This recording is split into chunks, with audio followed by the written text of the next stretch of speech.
इस दफ़ा तो आपा ने हमारे यहाँ बहुत दिनों से चक्कर नहीं लगाया। शाइस्ता सास को चाय देने आई तो पूछ बैठी, हाँ बहुत दिन हो गए हैं, वरना हफ्ते में एक चक्कर तो लगा ही लेती थी। फरीदा बेगम ने भी इसकी बात के जवाब में कहा था, आप फ़ोन करके मालूम कर लें, शायद तबीयत नासाज हो इनकी। शाइस्ता ने मशवरा दिया तो वो सर हिलाकर रह गईं। हाँ ये ठीक है, अभी मालूम करती हूँ। फरीदा बेगम ने इसी वक्त अपनी बड़ी बेटी को फ़ोन मिलाया था। अस्सलामुअलैकुम अम्मी। 5वीं घंटे पर फ़ोन उठा लिया गया था। ज़रई कहाँ हो, हफ्ते से ऊपर हो गया है, तुम्हें माँ से मिले, ससुराल जाकर माँ को भूल गई हो क्या? फरीदा बेगम ने इसके फ़ोन उठाते ही शिकवा किया था। वो जवाबन चंद मिनट खामोश रही, फिर बोली, अम्मी आज़र जॉब की वजह से बाहर चले गए हैं, पीछे बच्चे हैं, अब इनको अकेला कहाँ छोड़कर आ सकती हूँ। वो हस्बे आदत धीमे लहजे में बोली थी। कहाँ गया है आज़र? फरीदा बेगम ने पूछा। दुबई गए हैं चंद हफ्तों के लिए, इसने बताया। तो तुम्हें और बच्चों को यहाँ छोड़ जाता? फरीदा बेगम ने जवाबन कहा।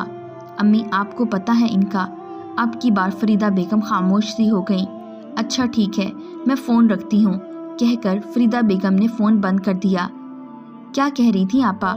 बात ख़त्म होते ही शाइस्ता ने पूछा। हाँ ठीक है, कह रही थी कि आज़र चंद हफ्तों के लिए दुबई गया है तो वो घर में मसरूफ़ है, तो आपा यहाँ आ जाती। ये कहते हुए कुछ भूल गई थी। वो जो फरीदा बेगम का चेहरा देखते ही इसे याद आ गया था। ज़रई नवाज़ फरीदा बेगम और नवाज़ अली की सबसे बड़ी औलाद थी। 2 भाई और 3 बहनें इससे छोटे थे। सलीका और इखलाक तो ज़री पर ही ख़त्म होता था। इन खसूसियात की वजह से वो हमेशा ही अपने पूरे ख़ानदान का मरकज़ बनी रही। मगर कभी कभी ज़िंदगी हमें ऐसे मोड़ पर ले आती है कि हमारे प्लस पॉइंट भी मार खा जाते हैं, और यही ज़री नवाज़ के साथ हुआ था। पूरा ख़ानदान जो इसके खाने पकाने और सलीके की तारीफ़ों में ज़मीन आसमान के क़ाबले मिलाता रहता था, जब ज़री को ब्याहने का वक्त आया तो ख़ानदान का हर बंदा मुँह छुपाने लगा। ख़ानदान की जो औरतें तकरीबात में इसे देखकर सदके वारी जाती थीं, वो ज़री को देखकर ऐसे भागने लगीं जैसे वो ज़री ना हो, छूत की बीमारी हो।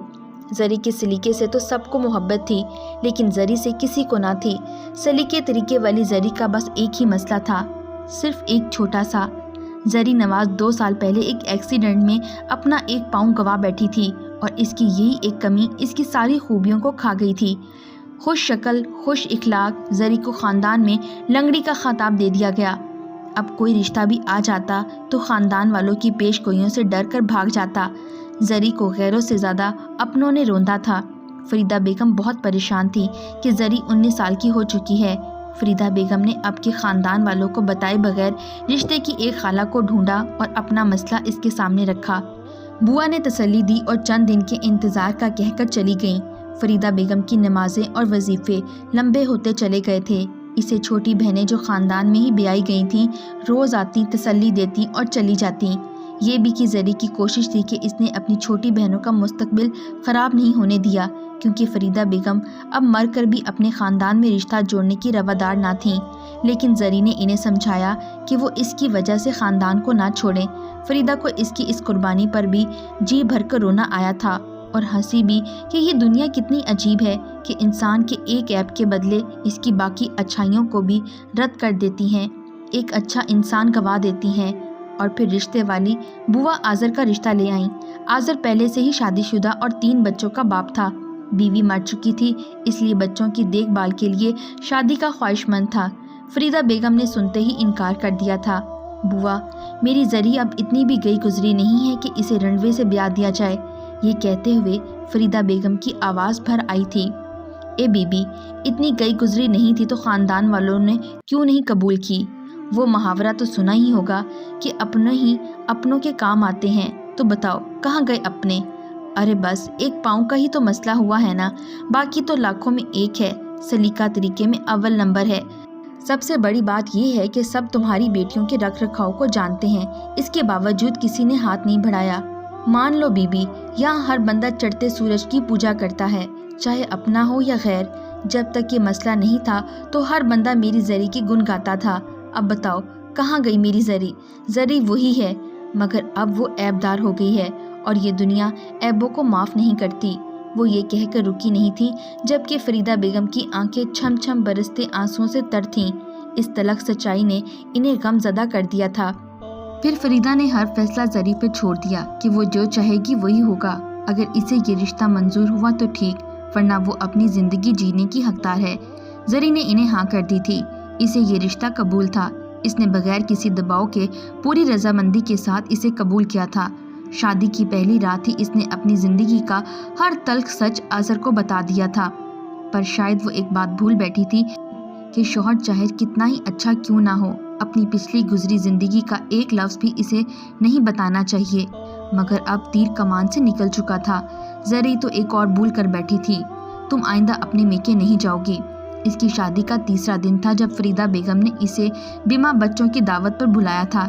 ऐसे मौके पर दरअसल आज़र की बात इसे बहुत अजीब सी लगी थी। क्या मतलब आज़र? वो न समझी कि आलम में इसे देखने लगी।